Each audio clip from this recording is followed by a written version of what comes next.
നമസ്കാരം, ഞാൻ കുഞ്ഞുട്ടി താനൂരാണ്. 100 രൂപയുടെ ഉപകാരം ചെയ്താൽ 1000 രൂപയുടെ പരസ്യം കൊടുക്കുന്ന വർത്തമാന കാലത്തിലാണ് നിസ്വാർത്ഥവും നിസ്തുല്യവുമായ സേവനവും പൊതുപ്രവർത്തന രംഗത്ത് തൻ്റേതായ തനത് മുദ്ര പതിപ്പിച്ച ഒരു യുവ പൊതുപ്രവർത്തകനെ ഞാൻ നിങ്ങൾക്ക് പരിചയപ്പെടുത്തി തരുന്നത്. ഇത് ജാഫർ വെള്ളിയാമ്പ്രം. പൊതുപ്രവർത്തന രംഗത്ത് തൻ്റേതായ വ്യക്തിമുദ്ര പതിപ്പിച്ച് സർക്കാർ ഇതര സംവിധാനങ്ങൾ ഉപയോഗപ്പെടുത്തി നിരവധിയായ റോഡുകളും അതുപോലെ തന്നെ ആശുപത്രി സംബന്ധമായ സേവനങ്ങളും അതോടൊപ്പം വിദ്യാഭ്യാസപരമായ സേവനങ്ങളും നിരവധി ജീവകാരുണ്യ പ്രവർത്തനങ്ങളുമൊക്കെ ഒരുപാട് വർഷങ്ങളായി നന്നമ്പ്രയുടെയും വെള്ളിയാമ്പുറത്തിൻ്റെയും പ്രദേശങ്ങളിലെ ജനങ്ങൾക്ക് തൻ്റേതായ ശൈലിയിൽ നിർവഹിച്ചും നിറവേറ്റിയും ഇന്ന് പൊതുപ്രവർത്തന രംഗത്ത് വളരെ സൗമ്യതയോടെ നിലകൊള്ളുന്ന ജാഫർ വെള്ളിയാമ്പുറം എന്ന ഒരു പൊതുപ്രവർത്തകനാണ് നിങ്ങളുടെ മുമ്പിലുള്ളത്. എന്താണ് ഈ ഒരു പൊതുപ്രവർത്തന രംഗത്തും ഈ ഒരു മുസ്ലിം ലീഗ് പ്രസ്ഥാനത്തിൻ്റെ പാർട്ടി രംഗത്തും അദ്ദേഹം വളരെ സൗമ്യതയോടെ, നിഷ്കളങ്കതയോടെ, നിസ്വാർത്ഥതയോടെ നിലകൊണ്ട് എത്ര വർഷമായിട്ടാണ്, ഏത് രീതിയിലൂടെയൊക്കെയാണ്, എന്തൊക്കെ പ്രതിസന്ധിയിലൂടെയാണ് ജാഫർ വെള്ളിയാമ്പുറം എന്ന വ്യക്തി കടന്നു വന്നിട്ടുള്ളത് എന്ന് നമുക്കൊന്ന് പരിശോധിച്ച് നോക്കാം. ബഹുമാനപ്പെട്ട ജാഫർ സാഹിബ്, ഈ വെള്ളിയാമ്പുറത്തിൻ്റെയും നന്നമ്പ്രയുടെയും പ്രദേശങ്ങളിൽ ഒരുപാടായി താങ്കളെക്കുറിച്ച്, താങ്കളുടെ പൊതുപ്രവർത്തനങ്ങളെക്കുറിച്ച്, മുസ്ലിം ലീഗ് പ്രസ്ഥാനത്തിന് വേണ്ടിയിട്ടുള്ള താങ്കളുടെ പ്രവർത്തനങ്ങളെക്കുറിച്ച് ഞാനും ഈ സമൂഹമൊക്കെ നോക്കിക്കാണുന്നുണ്ട്. ജീവിതത്തിൻ്റെ ഏത് സാഹചര്യങ്ങളിലാണ് ഈ ഒരു പൊതുപ്രവർത്തന രംഗത്തിലേക്ക്, അതല്ലെങ്കിൽ മുസ്ലിം ലീഗ് പ്രസ്ഥാനത്തിൻ്റെ പാർട്ടി പ്രവർത്തന രംഗത്തിലേക്ക് ജാഫർ വെള്ളിയാമ്പുറം എന്ന് പറയുന്ന അങ്ങ് കടന്നു വന്നത്? മുസ്ലിം യൂത്ത് ലീഗിൻ്റെ ഒരുപാട് ഭാരവാഹി സ്ഥാനം, തിരൂരങ്ങാടി നിയോജക മണ്ഡലം, അതുപോലെ തന്നെ സംസ്ഥാന യൂത്ത് ലീഗിൻ്റെ കൗൺസിൽ, അങ്ങനെ പഞ്ചായത്ത്, വാർഡ് തലങ്ങളൊക്കെ ഉണ്ടായിട്ടുണ്ട്. എന്നെക്കൊണ്ട് കഴിയാവുന്ന എൻ്റെ സഹപ്രവർത്തകന്മാരുടെ വലിയ പിന്തുണയോട് കൂടിയിട്ട് വെള്ളിയാമ്പുറം പ്രദേശത്തിന് ഒരുപാട് പദ്ധതികൾ കൊണ്ടുവരാൻ പറ്റിയിട്ടുണ്ട്. പാർട്ടി എന്നുള്ള നിലക്ക് പാർട്ടി പറയുന്ന കാര്യങ്ങൾ വളരെ കൃത്യമായി നടക്കുക എന്നുള്ളതാണ്.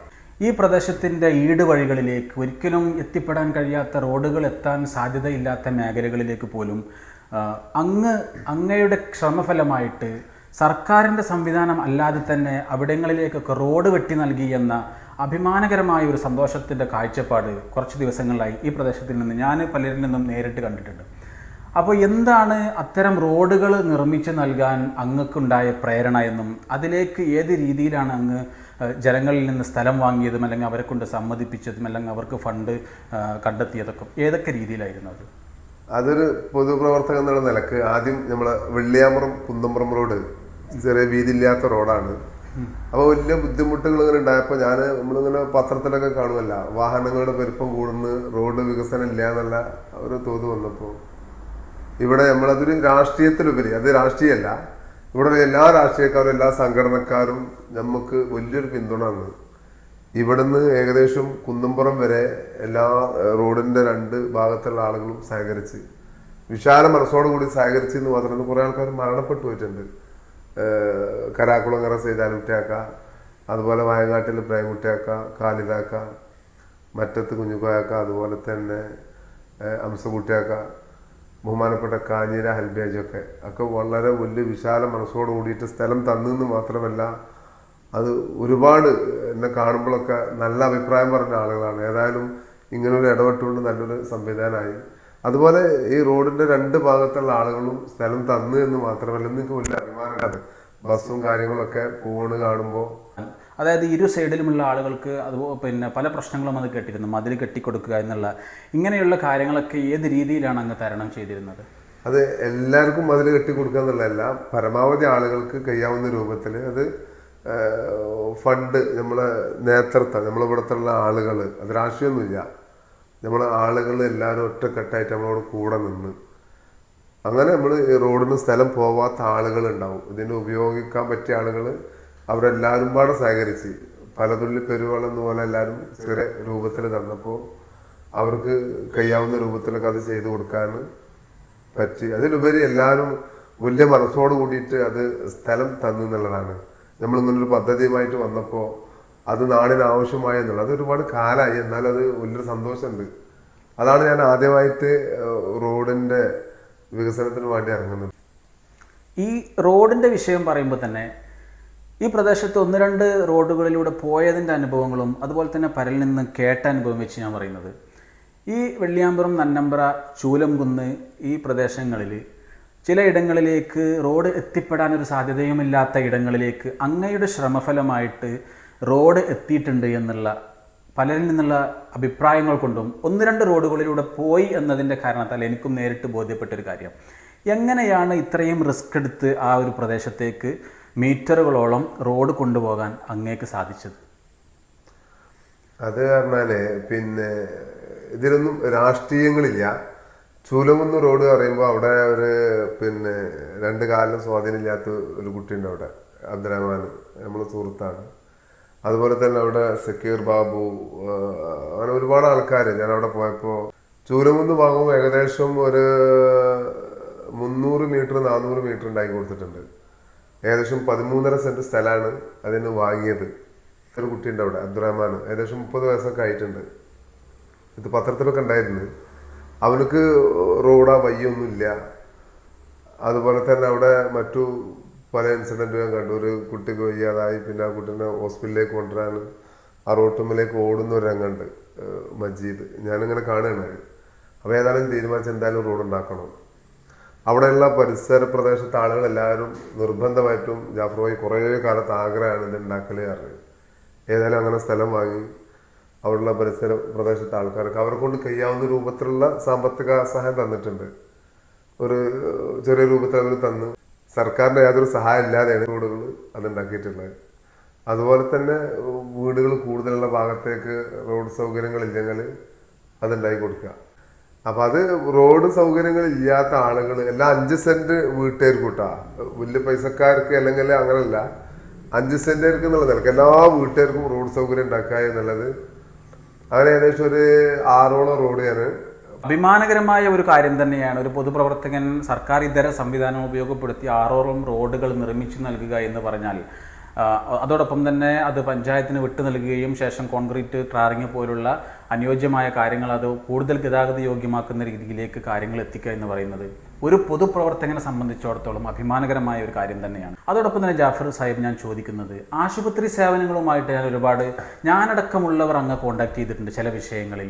എൻ്റെ ഒരു സുഹൃത്തിൻ്റെ മരണവുമായി ബന്ധപ്പെട്ട് അവിടെ ഫ്രീസർ സംവിധാനം ഏർപ്പെടുത്തുന്നതിനും അതോടൊപ്പം തന്നെ പല കാര്യങ്ങളിലും ഞാൻ അങ്ങയെ കോൺടാക്ട് ചെയ്തിട്ടുണ്ട്. അതുപോലെ തന്നെ പലരും അങ്ങയെ സമീപിച്ചിട്ടുണ്ട്. ആശുപത്രി സേവനങ്ങളിൽ എങ്ങനെയാണ് അങ്ങേക്ക് ഇത്ര ഹോസ്പിറ്റാലിറ്റികളുമായിട്ടുള്ള ബന്ധങ്ങളും ഏത് രീതിയിലാണ് അതൊക്കെ കൈകാര്യം ചെയ്യുന്നത്?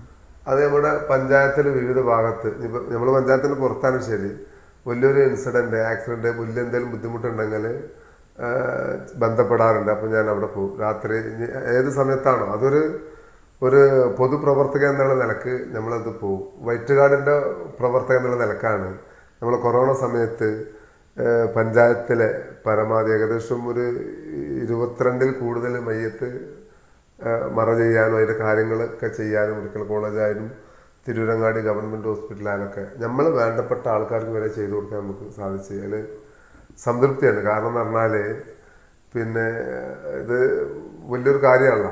തീർച്ചയായിട്ടും ഹോസ്പിറ്റാലിറ്റി പരമായിട്ടുള്ള സേവനങ്ങൾ, അങ്ങയുടെ ഇടപെടലുകളെ കുറിച്ച് ഒരുപാട് പേരുടെ പോസിറ്റീവായിട്ടുള്ള നല്ല അഭിപ്രായങ്ങൾ കിട്ടിയിട്ടുണ്ട്.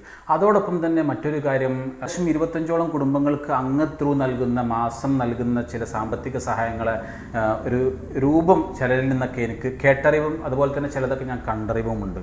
എന്താണ് അത്തരം കുടുംബങ്ങൾക്ക്, ആശ്രയമറ്റവർക്ക് അങ്ങ് ഈ ഒരു രീതിയിൽ സഹായം ചെയ്യാനുള്ള പ്രേരണ? അതെങ്ങനെയാണ് അതിലേക്ക് അങ്ങ് എത്തിപ്പെടുന്നത്? അത് കാരണം ഈ വല്ലാതെ ബുദ്ധിമുട്ടുള്ള ആളുകൾ, അതായത് പ്രത്യേകിച്ചിട്ട് എത്തിയും കുടുംബങ്ങൾ, പിന്നെ വല്ലാതെ ആളുകൾ സഹായിക്കാനില്ലാത്ത ഒരാളുകളൊക്കെ ഉണ്ടാവും. അത്തരം ആളുകൾക്ക് 1-ാം തീയതി ഒരു പെൻഷൻ പദ്ധതി എന്നുള്ള നിലക്കുള്ള സഹായങ്ങളാണ്. അത് പറഞ്ഞാൽ നമ്മളെ KMCCൻ്റെ സഹായം ഉണ്ടായിട്ടുണ്ട്. അത് പേഴ്സണലി മറ്റുള്ള ആളുകളൊക്കെ ഉള്ള കാര്യങ്ങൾ മറ്റ് എൻ്റെ കുടുംബത്തിൽ നിന്നുള്ള വലിയ സപ്പോർട്ട് അതിലൊക്കെ ഉണ്ട്. തീർച്ചയായിട്ടും രാഷ്ട്രീയത്തിൻ്റെ അപ്പുറത്ത്, അതിൽ നേരത്തെ പറഞ്ഞ പോലെ തന്നെ സർക്കാരിൻ്റെ സംവിധാനങ്ങളില്ലാതെ തന്നെ 25ഓളം കുടുംബങ്ങൾക്കാണ്, ആശ്രയമറ്റ് പോയ 25ഓളം കുടുംബങ്ങൾക്കാണ് ജാഫർ വെള്ളിയാമ്പുറം എന്ന പൊതുപ്രവർത്തകൻ്റെ കരങ്ങൾ കൊണ്ട് സാമ്പത്തിക സഹായം മാസം പെൻഷൻ എന്ന രീതിയിൽ നൽകിക്കൊണ്ടിരിക്കുന്നത്. നിരവധി ഉദാരമതികളുടെയും അദ്ദേഹത്തിൻ്റെ കുടുംബത്തിൽ നിന്നും ഈ മുസ്ലിം ലീഗ് പ്രസ്ഥാനത്തിൻ്റെയും KMCCയുടെയൊക്കെ നന്മ നിറഞ്ഞ പ്രവർത്തകരുടെ സഹായങ്ങൾ കൊണ്ട് നിരവധി കുടുംബങ്ങൾക്കാണ് അദ്ദേഹം ഈ രീതിയിൽ സഹായം ചെയ്തുകൊണ്ടിരിക്കുന്നത്. അതേപോലെ തന്നെ ഓരോ പ്രദേശത്തും കുടിവെള്ളത്തിൻ്റെ പ്രശ്നങ്ങൾ വേനലിൻ്റെ അവസാന 2-3 മാസങ്ങളിൽ വളരെ രൂക്ഷമായ കുടിവെള്ള പ്രശ്നം നേരിടാറുണ്ട്. എന്താണ് കുടിവെള്ള പ്രശ്നം നേരിടുന്ന സമയത്ത് അങ്ങ് ഈ സമൂഹത്തിന്, ഈ നാടിന് ചെയ്തു കൊടുത്തിട്ടുള്ള സേവനങ്ങൾ? എന്നെക്കൊണ്ട് കഴിയാവുന്ന രൂപത്തിൽ നമ്മൾ ബന്ധപ്പെട്ട ആൾക്കാർ കിണർ കളക്കാൻ കുഴൽ കിണറുകൾ കളച്ചു കൊടുത്തിട്ടുണ്ട്. ചിലടത്ത് വെള്ളം കിട്ടിയിട്ടില്ല. അങ്ങനെ വളരെ ബുദ്ധിമുട്ടിൽ നിൽക്കുമ്പോഴാണ് ഇതിലൊന്നും രാഷ്ട്രീയങ്ങളില്ലാതെ എല്ലാ ആളുകളും ഇങ്ങനത്തെ ഒരു അഭിപ്രായം പറഞ്ഞു, എങ്ങനെ ഇപ്പോൾ വെള്ളത്തിനൊരു പരിഹാരം. അപ്പോൾ ഞാൻ പറഞ്ഞു, എന്നാൽ നമുക്കൊരു കിണർ കളക്കാറുണ്ട്. നല്ലൊരു കിണർ കളിച്ച് അള്ളാൻ്റെ സഹായത്തോടു കൂടിയിട്ട് നല്ല വെള്ളമുണ്ട്. അതിന് നല്ലൊരു മോട്ടർ വെച്ച് എല്ലാവരുടെയും വീട്ടിലേക്ക് ടാങ്കിയിലേക്ക് കണക്ഷൻസ് കൊടുത്തിട്ടുണ്ട്. ഇതിന് സർക്കാരിൻ്റെ ഭാഗത്തു നിന്ന് അല്ലെങ്കിൽ സർക്കാരിൻ്റെ ഭാഗത്തില്ല. ഇതിൽ കിണർ സ്ഥലങ്ങളൊക്കെ ഞാൻ കൊടുത്താലും ഓരോ വീട്ടുകാരും ഇതിന് നമ്മളെ സഹായിച്ചിട്ടുണ്ട്. ഇതിലേക്കുള്ള കാര്യങ്ങളൊക്കെ സഹായിച്ച് അതിനൊക്കെ ഒരുപാട് കുട്ടികൾ നമ്മളോടൊപ്പം നിന്നിട്ടുണ്ട്. നാട്ടിലെ രൂക്ഷമായ കുടിവെള്ളക്ഷാമ പരിഹാരം കാണാൻ അദ്ദേഹത്തിന് സാധിച്ചിട്ടുണ്ട്. അതോടൊപ്പം തന്നെ MSFയിലൂടെ വളർന്നു വന്ന മുസ്ലിം യൂത്ത് ലീഗിൻ്റെ കാര്യപ്പെട്ട ഒരു പോസ്റ്റിൽ നിൽക്കുന്ന അങ്ങ് പാർട്ടിയുടെ ലേബലിൽ നിന്നുകൊണ്ട് പ്രസ്ഥാനത്തിൻ്റെ സപ്പോർട്ടോടുകൂടി ഏത് രീതിയിലാണ് ഈ പ്രദേശത്തിൻ്റെ പൊതുപ്രവർത്തനം അങ്ങയുടെ കാഴ്ചപ്പാട്? മുസ്ലിം ലീഗ് പാർട്ടി എന്നുള്ള നിലക്ക് ഈ പ്രദേശത്തെ ഒരുപാട് ആളുകൾ, ബഹുമാനപ്പെട്ട MP മുഹമ്മദ് ഹസൻ സാഹിബ്, മുസ്തഫ ഹാജി പനേത്തിൽ, അതുപോലെ ഹുസൈൻ അബ്ദുറഹ്മാൻ, ജബ്ഷീർ റഷീദ് ഹാജി, CP സൈദലവി ഹാജി, ഹക്കീം, ഉസ്മാൻ, റഷീദ്, അങ്ങനെ കുറേ ആളുകളുണ്ട്, അബ്ദുറഹ്മാൻ, സേക്ക്, ഇങ്ങനെ കുറേ ആളുകളുണ്ട്, യാസിർ, ഒരു വളരെ അകമൊഴിഞ്ഞ് നമ്മളോട് കൂടെ നിൽക്കും. അതുകൊണ്ടാണ് ഈ 65-70 ലക്ഷം രൂപേൻ്റെ പദ്ധതികളൊക്കെ കൊണ്ടുവരാൻ പറ്റിയത്. ബൈത്തുറഹ്മാൻ പദ്ധതികൾ 4-ൽ കൂടുതൽ വീടുണ്ടാക്കി കൊടുത്തിട്ടുണ്ട്. കഴിഞ്ഞ കാലങ്ങളിൽ മരണപ്പെട്ടു പോയ ചിലരും അന്ന് കൂടെ ഉണ്ട്. ബഹുമാനപ്പെട്ട അനസ് കരാക്കുളങ്ങര, ബഹുമാനപ്പെട്ട ബഷീറാജി, ഇതൊക്കെ വളരെ ആത്മാർത്ഥമായിട്ട് സംഘടനാ സംവിധാനത്തിനൊപ്പം നിന്ന ആളുകളാണ്. അതുപോലെ ഒരുപാട് ആൾക്കാരുണ്ട്. നമ്മളെ ബാബ സാഹിബ്, മുമ്മാക്ക, അത് എങ്ങനെയാണ് ഒരുപാട് ആൾക്കാർ ഇങ്ങനെ വലിയ അകമൊഴിഞ്ഞ് സഹായിച്ച ആളുകളാണ്. എല്ലാവരും പല രീതിയിൽ, ഓരോ യൂത്ത് ലീഗിൻ്റെ പ്രവർത്തകന്മാർ, MSFൻ്റെ പ്രവർത്തകന്മാർ, KMCCൻ്റെ പ്രവർത്തകന്മാർ 1000-ഉം 10,000-ഉം ഒക്കെ വെച്ചിട്ട് തരും. അപ്പോൾ ആ പദ്ധതി വളരെ ഉഷാറായി ഇവിടെയുള്ള മുസ്ലിം ലീഗിൻ്റെ എൻ്റെ കാരണവന്മാരും പ്രവർത്തകന്മാരുടെയും അകമൊഴിഞ്ഞ സപ്പോർട്ടോട് കൂടിയിട്ട് യൂത്ത് ലീഗിൻ്റെ പ്രവർത്തകന്മാർ, KMCCയുടെ പ്രവർത്തകന്മാർ, ഈ പ്രദേശത്തുള്ള ആൾ വലിയ വിശാല മനസ്സുള്ള ആൾക്കാരാണ്. ഒരുപാട് സേവനങ്ങൾ കൊറോണ സമയത്തൊക്കെ ഒരുപാട് ഭക്ഷണം മറ്റതും ഒന്നും നിസ്സാരമല്ല, വലിയ പദ്ധതികൾ, അതുപോലെ മറ്റു കുടുംബങ്ങളെ സഹായിക്കുക എന്നൊക്കെ. ഇതിലെനിക്ക് ഏറ്റവും കൂടുതലുള്ളത് ഇത്ര വലിയ പദ്ധതി ഞങ്ങൾ കൊണ്ടുവരാൻ ഇത്ര ഉറുപ്പ്യ ഞങ്ങളെ നാട്ടിൽ 5000-ഉം 10,000-ഉം 1000-ഉം തന്നിട്ടുള്ളതാണ്. ഓരോരോ പ്രവർത്തകന്മാരുടെ സഹായമാണ് ഇങ്ങനെ ഈ വെള്ളിയാമ്പ്രം പ്രദേശത്ത് 4-ൽ കൂടുതൽ വീടുണ്ടാക്കാനും അതുപോലെ തൊട്ടടുത്തൊക്കെ വീടുണ്ടാക്കി കൊടുക്കാനുള്ള സഹായത്തിന് മുസ്ലിം യൂത്ത് ലീഗിൻ്റെ പ്രവർത്തകന്മാരുടെ ഇടപെടൽ, ലീഗ് എന്നുള്ള നിലക്ക് ഒരുപാട് ആളുകൾക്ക് ഒരുപാട് കാര്യം ചെയ്തു കൊടുക്കാൻ തീർച്ചയായിട്ടും പ്രസ്ഥാനത്തിൻ്റെ ഭാഗമായി നിന്നുകൊണ്ട് തന്നെ നാട്ടിൽ ഒട്ടനവധി നേട്ടങ്ങളും സേവനങ്ങളും ജീവകാരുണ്യ പ്രവർത്തനങ്ങളും 4ഓളം ബൈത്തുറഹ്മകൾ അത്ര ഈ നാടിന് നിർമ്മിച്ചു നൽകുന്നതിലടക്കം ഈ പ്രസ്ഥാനത്തിൻ്റെ കൂടെ, അതിൻ്റെ പൊതുപ്രവർത്തകരുടെ കൂടെ, കാരണവന്മാരുടെ കൂടെ, പാർട്ടി ഭാരവാഹികളുടെ കൂടെ നിന്നുകൊണ്ട് തന്നെ പ്രവർത്തിക്കാൻ ജാഫർ വെള്ളിയാമ്പുറത്തിന് സാധിച്ചിട്ടുണ്ട്. എന്താണ് വരാനിരിക്കുന്ന ഒരുപക്ഷെ തെരഞ്ഞെടുപ്പുകളിൽ അങ്ങ് ജനപ്രതിനിധിയായി നാട്ടിൽ നിന്ന് നടന്നു പോകുമ്പോൾ എന്താണ് ഈ നാടിനോട് അങ്ങക്കുള്ള കാഴ്ചപ്പാട്? വിദ്യാഭ്യാസ മേഖലയിലായാലും അതല്ലെങ്കിൽ പൊതുരംഗത്തും എന്ത് ഭാവി പ്രവർത്തനങ്ങളിൽ എന്താണ് ഒരു ബൃഹത്തായ പ്രൊജക്റ്റ് അങ്ങ് പ്രതീക്ഷിക്കുന്നത്? ഇവിടെ മതവും ജാതിയും രാഷ്ട്രീയവും നോക്കാതെ വളരെ കൃത്യമായിട്ട് നമുക്ക് ജനങ്ങൾക്ക് ആവശ്യമായ രൂപത്തിലുള്ള പ്രവർത്തനം, അതിൽ സംഘടന ഒന്നും നോക്കില്ല. ഒരു പാർട്ടി എന്നുള്ള നിലക്ക് പാർട്ടി പഠിപ്പിച്ചിട്ടുള്ളതാണ് സാധാരണക്കാരുടെ വിഷയങ്ങളിൽ വളരെ കൃത്യമായിട്ട് ഇടപെടുക എന്നുള്ളതാണ്. അവരുടെ ആവശ്യവും നമ്മളുടെ ആവശ്യം പോലെ നമ്മൾ ഇടപെട്ട് കഴിഞ്ഞാൽ എല്ലാവരുടെയും പ്രശ്നങ്ങൾക്ക് പരിഹാരമാവും. ഇതുവരെ എൻ്റെ പൊതുപ്രവർത്തന രംഗത്ത് അങ്ങനെയാണ്. ഏത് സമയത്ത് ആര് വന്നാലും ഞാൻ അവരോട് കൂടെ പോവും, അവർക്ക് വേണ്ട കാര്യങ്ങൾ ചെയ്തു കൊടുക്കും. വിദ്യാഭ്യാസമായിട്ട് ഇപ്പോൾ വളർന്നു വരുന്ന ആളുകൾ നമുക്കൊരു വലിയ ഫീസും കാര്യങ്ങളൊക്കെ കൊടുത്തിട്ടാണ് പഠിക്കുന്നത്. അതിലുള്ള സൗകര്യങ്ങൾ, അതുപോലെ തന്നെ ഗവൺമെൻറ് രീതിയിൽ ഏതെല്ലാം സംഗതികൾ ഇവിടെ കൊണ്ടുവരാൻ പറ്റും അതെല്ലാം നമുക്ക് കൊണ്ടുവരിക. ഒരു രൂപ പോലും മിസ്സാക്കാതെ ഏതെങ്കിലും രൂപത്തിൽ വളർന്നു വരുന്ന തലമുറക്ക് ഉപകാരപ്രദമായ കാര്യങ്ങൾ ചെയ്യുക എന്നുള്ളതാണ് ജനപ്രതിനിധി ആയിക്കഴിഞ്ഞാൽ ചെയ്യാൻ ഉദ്ദേശിക്കുന്നത്. എല്ലാവർക്കും ഒരേ രൂപത്തിൽ. തീർച്ചയായിട്ടും ജാതി മത കക്ഷി രാഷ്ട്രീയ ഭേദമന്യേ ഈ നാടിൻ്റെ വളർന്നു വരുന്ന വിദ്യാർത്ഥികൾക്ക് വിദ്യാഭ്യാസപരമായ പുരോഗതിയാണ് ജാഫർ വെള്ളിയാമ്പുറത്തിൻ്റെ കൃത്യമായ കാഴ്ചപ്പാട്. അതുതന്നെയാണ് നമ്മുടെ നാടിൻ്റെ നന്മ എന്ന് പറയുന്നത്. ഒരു തലമുറ വിദ്യാഭ്യാസമായി വളരുമ്പോഴാണ് ആ നാടിൻ്റെ നന്മക്ക് പ്രധാനമായിട്ടും ഒരു അടിസ്ഥാനപരമായിട്ടുള്ളൊരു കെട്ടുറപ്പുണ്ടാകുന്നത്. ഈ ഒരു ജനപ്രതിനിധിയായി ജാഫർ കടന്നു വന്നാൽ തീർച്ചയായിട്ടും അദ്ദേഹത്തിൻ്റെ വ്യക്തമായ കാഴ്ചപ്പാട് നാട്ടിലെ വിദ്യാർത്ഥിനികൾക്ക് കൃത്യമായിട്ടുള്ള വിദ്യാഭ്യാസം അവരർഹിക്കുന്നത് അവർക്ക് നൽകുക എന്നതാണ്. അതിന് വേണ്ടുന്ന ഉതകുന്ന കാര്യങ്ങളിലേക്ക് ജാഫർ വെള്ളിയാമ്പുറത്തിൻ്റെ പ്രവർത്തനങ്ങൾ ഉണ്ടാകും എന്നുള്ളൊരു വാഗ്ദത്വമാണ് അദ്ദേഹത്തിൽ നിന്ന് കിട്ടുന്നത്. ഇങ്ങനെയുള്ള ആളുകളാണ് ശരിക്ക് നമ്മുടെ നാട്ടിൽ നിന്നും തിരഞ്ഞെടുക്കപ്പെടേണ്ടത്. തീർച്ചയായിട്ടും അതിനുവേണ്ടി നമ്മൾ കാതോർക്കുന്നു. തീർച്ചയായിട്ടും അങ്ങനെ ഉണ്ടാവട്ടെ എന്ന് പ്രത്യാശിക്കുന്നു. ഞങ്ങളെ കേട്ട് നിങ്ങൾക്ക് നന്ദി, നമസ്കാരം.